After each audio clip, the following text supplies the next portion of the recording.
జగన్ ఒక కీలకమైనటువంటి వ్యాఖ్యలు చేస్తూ అంటే మంచి ట్వీటే చేశారు బాధ్యతాయుతంగా. భోగాపురానికి తొలి విమానం వచ్చినటువంటి సందర్భంగా విశాఖపట్నంలో కొత్తగా నిర్మించిన భోగాపురం ఇంటర్నేషనల్ ఎయిర్పోర్ట్‌లో తొలి విమానం ల్యాండింగ్ కావడం ఆంధ్రప్రదేశ్ అభివృద్ధి మార్గంలో ఒక మైలురాయి.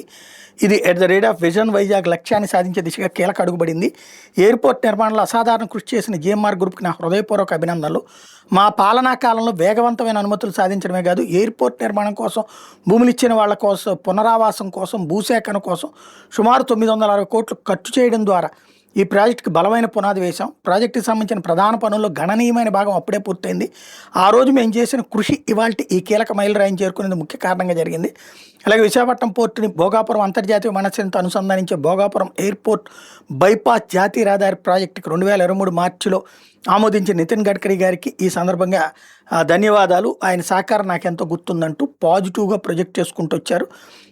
ఎలాంటి ఇష్యూస్ లేకుండా ఇవాళ ఉదయం నుంచి మరొక వైపున ట్రెండింగ్ చేసుకొస్తున్నారు.